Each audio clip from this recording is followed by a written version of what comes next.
Hey,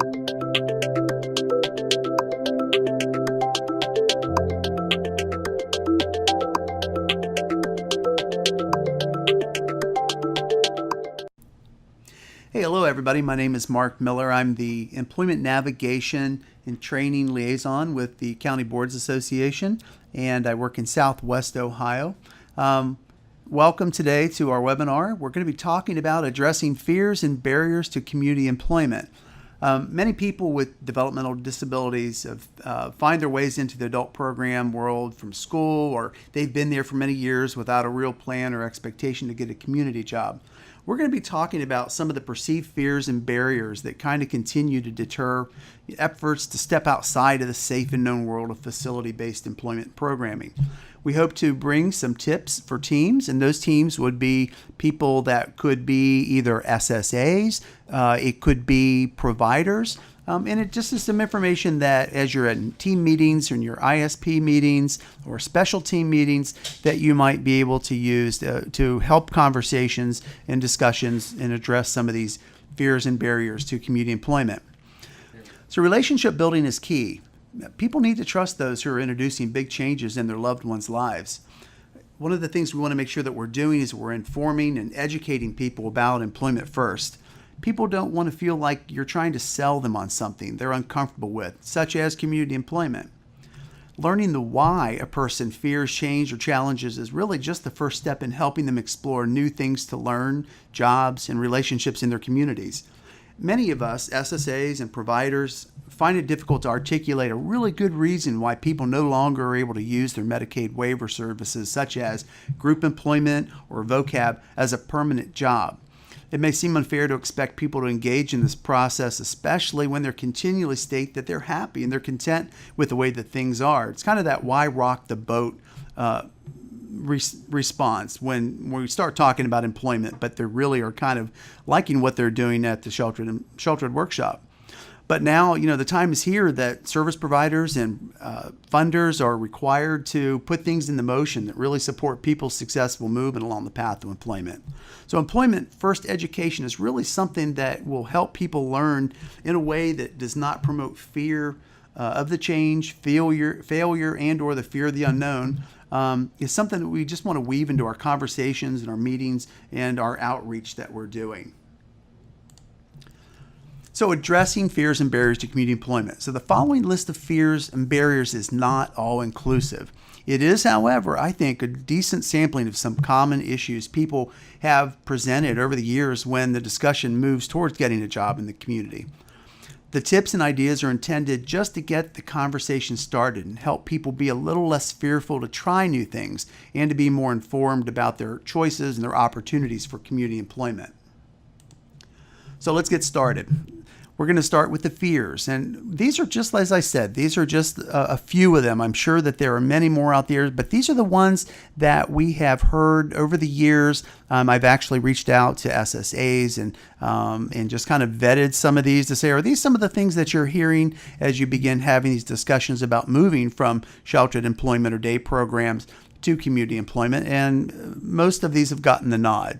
So here we go. One of them, I fear we'll be setting her up to fail. I'm afraid of how he'll be treated in the community. Number 3, I'm afraid she'll lose her benefits if she gets a job. Number 4, I'm afraid of leaving my job at the workshop. Number 5, I'm afraid that I won't see my friends at the workshop anymore. Number 6, we fear she'll be leaving her comfort zone to work in the community. So the following slides are comments that we've heard, as I said, and these are usually when the topic of community employment is introduced into the planning phase. So moving on to the first one, I fear we'll be setting her up to fail. Often people fear trying something new or challenging. Parents and caregivers express these fears often when someone they love or support is considering getting a job or exploring more independence in the community. While being sensitive to people's fears, we might consider redirecting the conversation towards the benefits of trying something new. I like this saying that's in the slide, you only fail when you stop trying. We think that is so true. As SSAs and providers are developing outcome statements and action steps with the individual, try to meet them where they are if you know that they're struggling, especially with the fear of failing if they're going to get a job in the community. And this is where trust really plays a huge part in this planning process. Trust that everyone is going to have that person's interest at heart, and trust that whatever the outcome of trying, that failure can really only be viewed as an opportunity to learn from the experience and then try again and then try again. And ultimately just be more informed about the process of getting a job. So that fear of failure hopefully becomes much more diminished as they continue to get more experience and more exposure. Okay, so let's talk about some tips to consider. And this is going to be how the layout of all the slides to follow will go, is we'll talk about some of the fears and some of the barriers, and then we're going to give 3 tips for each one. So the tips for I fear will be setting her up to fail.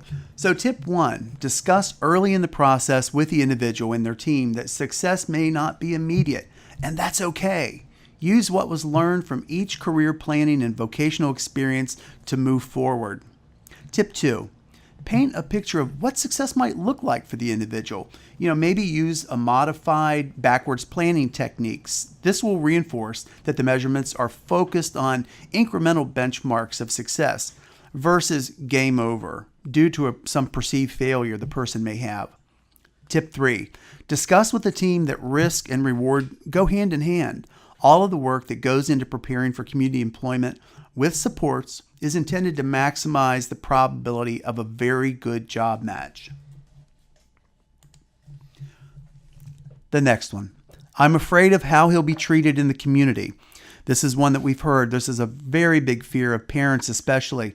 Family members sometimes fear that people in the community will mistreat, take advantage of, or be unfair to individuals with disabilities. And day programs, unfortunately, often become long-term safe havens for individuals to avoid this exposure or perceived risk. Again, trust is a key factor when addressing this fear. Highlighting success stories of others who have had this fear and any other strategies that may have been used to overcome that fear is a wonderful way to begin the discussion when families or even individuals have this fear. This fear can also come from staff members who have gotten to know an individual and they're afraid, this person is going to go out in the community and they're going to get taken advantage of.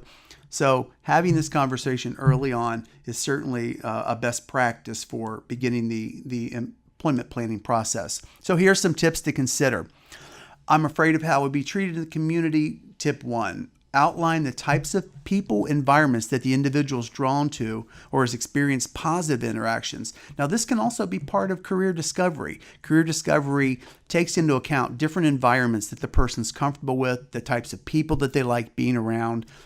So that might be a service that you may consider bringing to the table and having a discussion about if people are having this type of fear. Tip 2, using some of the places noted from tip number 1, plan some visits and possibly take some time to try out a job or engage in a volunteer experience. Report back how, both positive and possible, natural supports could be developed and nurtured to support the individual should they be interested in pursuing next steps. And tip 3, give real examples of how other people have developed safe and satisfying relationships with coworkers and or friends in the community. Self-advocacy skills is something that really comes into play here. The more a person's able to speak up for themselves, the better they're able to let someone know if they are or not comfortable in any given setting. Make sure that contingency plans are part of the discussion when doing employment planning. Make sure you're addressing the what-ifs. I'm afraid she'll lose her benefits if she gets a job. For many years, the possibility of losing long-term financial security of an SSI or SSDI check was a very real fear for many people considering competitive employment. Huge improvements by the Social Security Administration have been made over the years in the way of work incentives to address these fears. So some of the fears are loss of cash benefits, loss of Medicare, Medicaid, not really understanding work incentives, reapplying for benefits or the amount of time it takes to reapply for benefits, overpayments, being determined eligible if you still have a disability or not understanding the overall impacts of work on other programs or benefits such as food stamps or housing. So here are some tips to consider. Tip 1, this is a really good one. Consider exploring DB 101. And I've left you the link there, and I also have a resource at the end of the slideshow that you'll be able to click on. This online tool is an excellent first step for getting general information to address concerns or fears related to the impact of earnings on the individual's benefits. Tip number 2, seek out work incentives planning and assistance services by certified practitioners and counselors. These services can be available via Opportunities for Ohioans with Disabilities, or OOD, and also this is a new career planning waiver service as well. Tip 3, use the work incentive planning reports in the ISP or special team meetings to reinforce and make clear the impacts of earnings on benefits, and discuss some strategies as well for reporting the earnings. This is very important. Who will report, when to report, all of those things to make sure that the person's comfortable with the way benefits are being covered. I'm afraid of leaving my job at the workshop. Since April of 2017, the administrative rules have gone into effect that significantly impact the way vocational services are intended to be provided in Ohio. In short, Medicaid waiver vocational services are geared towards preparing individuals to be more independent and move towards community inclusion and employment in integrated settings. And this is versus workshops being a permanent job. It's important that we assure individuals and their teams that their vocational programs are not being taken away. It's equally important, though, to help everyone understand that waiver-sponsored vocational services are intended to support goals related to employment and community inclusion. Participants in vocational habilitation programs have always enjoyed earning money and doing work at the programs. For many people, they have identified these programs as their job.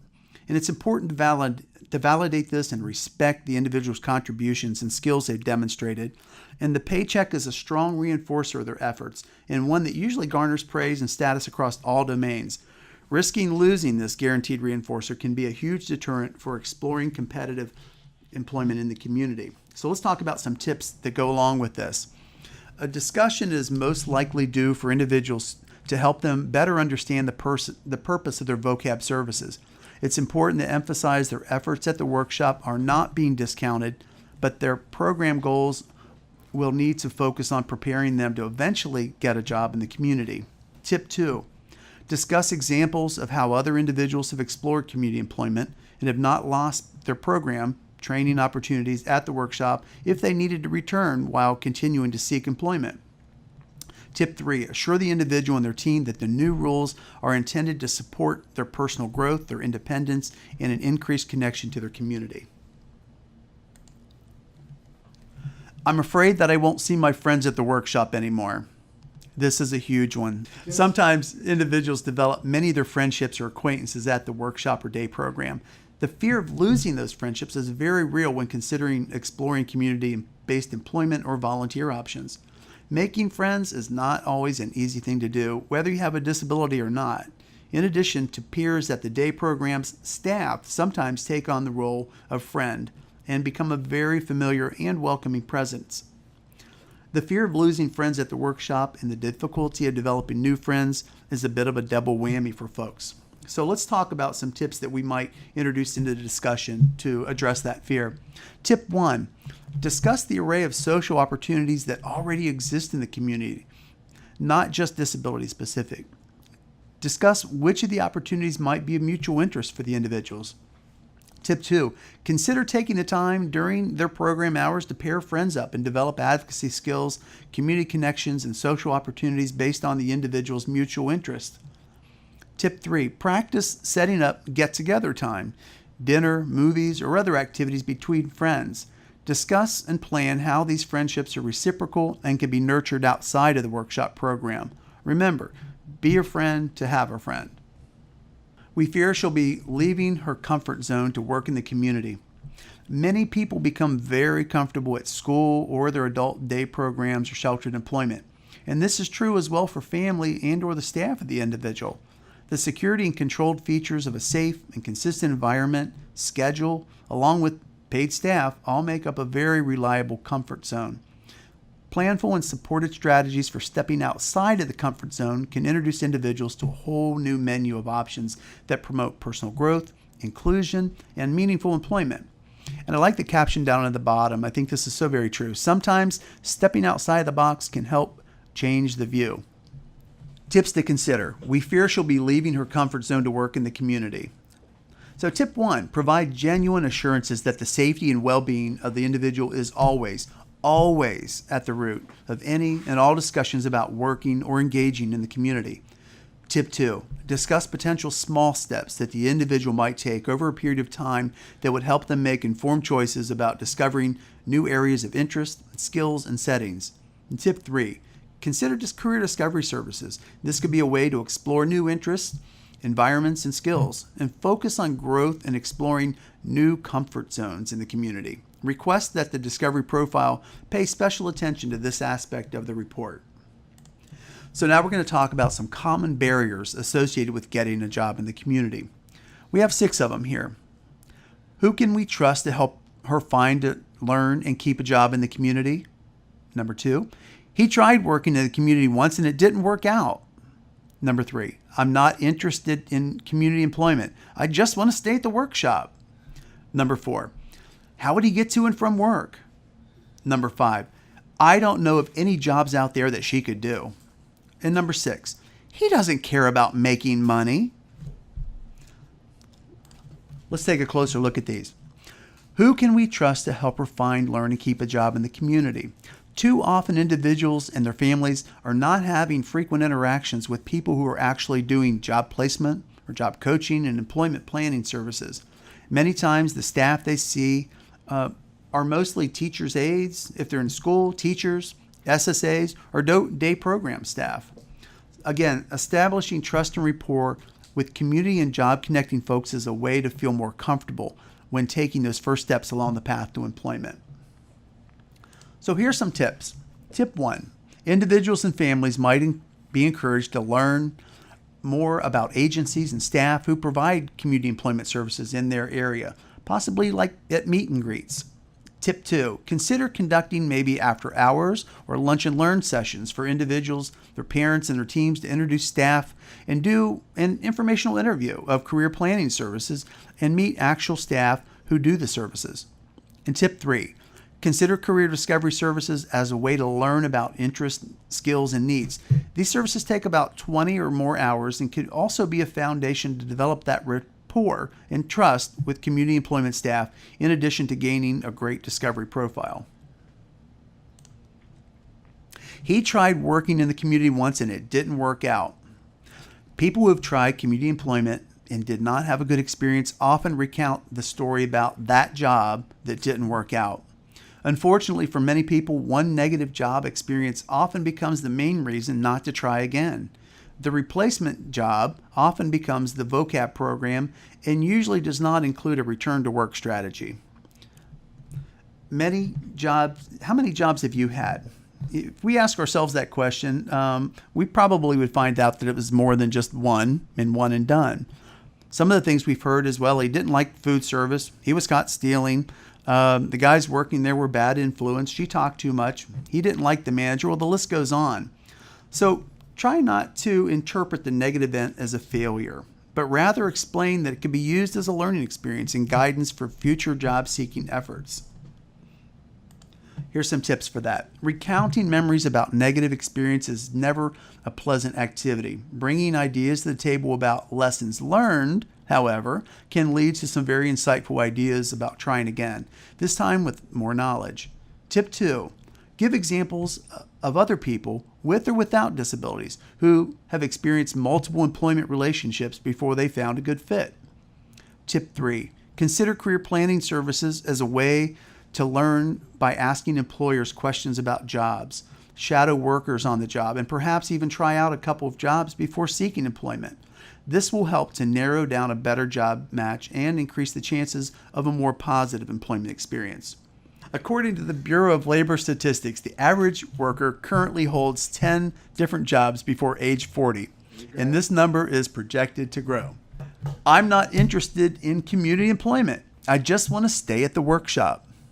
We absolutely need to respect everyone's choice to work in the community or not. Where it gets complicated is when people want to continue to receive vocab services but decline to participate in activities that support movement and progress on the path to employment. This really is probably the toughest and most common barrier that SSAs and providers deal with on a daily basis. So let's talk about some tips and takeaways. So tips to consider. Tip 1. Educated individuals and their families about what vocab is and the outcomes related to the service is a good first step for helping people make informed choices about the Medicaid waiver services they're getting. Tip 2. Discuss the positive aspects of earning money, meeting new people, gaining more skills and self-esteem, and growing as a result of meeting new challenges and expectations.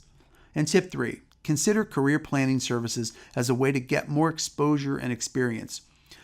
Over time, taking more steps to look outside of the vocab program can be made as interests are expanded. People need to be informed and understand what outcomes are expected for the services they need and choose. The provider should also be aware not to communicate conflicting messages about what they have to offer, such as a paycheck versus prepping them for community employment. How would he get to and from work? Transportation continues to top the list as one of the biggest barriers for job seekers with disabilities. Even in metro areas that have ample public transportation, the problem of getting to and from work is still a big issue. Non-medical transportation has helped quite a bit, but the supply of willing providers of this service is not always enough. Outside of accessible public transportation, family members and friends are not always able or willing to provide ongoing transportation for individuals seeking community employment. Even with certified non-medical transportation providers present, many are not willing or financially able to provide the needed transportation services that involve variable schedules, weekend hours, late or very early hours, and the need to use specialized vehicles to access the trip rate for reimbursement. On the other hand, transportation to a facility is usually more accessible, convenient, and dependable. This usually fits the family schedule and makes the prospect of shifting to a community job a little less enticing, unfortunately. So here's some tips to consider. Tip 1. If transportation gaps is a huge barrier for the individual and their family, make this a priority to address early on. Consideration should include an in-depth look at job environments closest to home first. Tip 2. Take a thorough inventory of the available transportation resources in your community. Prioritize the selection based on approved credentials, willingness to transport, cost, and dependability. And tip 3, consider ride-sharing or other creative options such as Uber or taxis. Consider developing more non-medical transportation options via HPC provider pool. I don't know of any jobs out there that she could do. For a variety of reasons, it's not always easy to imagine a person with a developmental disability working in a competitive community and job. We sometimes tend to focus on the needs the person may have rather than their strengths, talents, or gifts. There are more jobs in the market than those we see in the newspaper or online, and there are ways to customize jobs to fill the needs of the employer and match the needs of the job seeker. Thinking outside of the labor market box takes some guidance and creativity. The role of the job developer is sometimes to paint a visual picture of the person's ideal working conditions, their interests and skills, and then seek to match that profile with the needs of an employer or self-employment scenario. So let's talk about some tips from this. Consider utilizing career discovery services that develop a profile that makes sense for the job seeker. Tip 2, use the discovery profile to illustrate a clear picture of the individual's preferences, interests, needs, and skills, or their PINs. Tip 3, possibly use career exploration services to help the person explore specific areas of interest and skills. Situational observations is another career planning service that would allow the person hands-on experience trying out jobs first before applying. He doesn't care about making money. Often the comment comes up that an individual is not really interested in making money. This is usually rationalized by the fact that the person's basic needs are being met by an SSI or SSDI check, along with other government benefits. When discussing with the person what they might like to do with more discretionary income, they usually have quite a few to add to the list other than basic needs, purchases, or bills. So here are some tips to consider. Tip 1. Keep a list of the ideas of things the individual would like to purchase or spend money on. Tip 2. Have some discussion around spending money, real discretionary income. What would you buy? Fun stuff in the community with some friends. Tip 3, for starters, consider a minimum wage job for 6 hours a week would pay almost $200 a month. Extra discretionary income can really help improve the quality of life for individuals if you consider the things that they might want to do with their earnings. Most people do like having more money. The quality of life part is usually a good place to start when discussing this with a team. When we think about the many benefits that money can do, it opens up our mind to the notion that a little more money might actually improve the individual's quality of life. If the concept of money is still in question, consider doing some creative planning on goals that might help the individual connect the dots between working, getting paid, and spending money. That concludes our fears and barriers. I hope that you were able to get some good tips that you might be able to take back to your teams. I have a couple of resources for you that I'd like to run through in the following slides. This first one is the Employment First website. There are tons of resources there for both providers, SSAs, and individuals and family members. I highly encourage you to go to that website and check that out. The following is the Job Seeker's Guide. This is a great resource for people. This is something that you could also use in some of the vocab programs as a way for people to really get a good checklist on finding a job. If you want to know more about career discovery, there's a link here on the Career Discovery Guide that walks you through the whole process. And then if you really want to get the essence of discovery, there's an excellent video clip here from Michael Callahan that you can go to that will give you in about the first 8 minutes what the concept of discovery is and what you could expect to get out of it. Here's some other video resources for you on self-determination, pathway from discovery to job development. I hope you can check that out. And then finally, LiveBinders. LiveBinders has, if you are a provider, LiveBinders has actually web-based courses that you can use to go through about 4 different courses of discovery, blocks of instruction to help your staff understand how to do discovery better. That concludes this webinar. We thank you so much. Here are some contacts for you. If you have any questions, please reach out. Everybody have a great day. Thank you.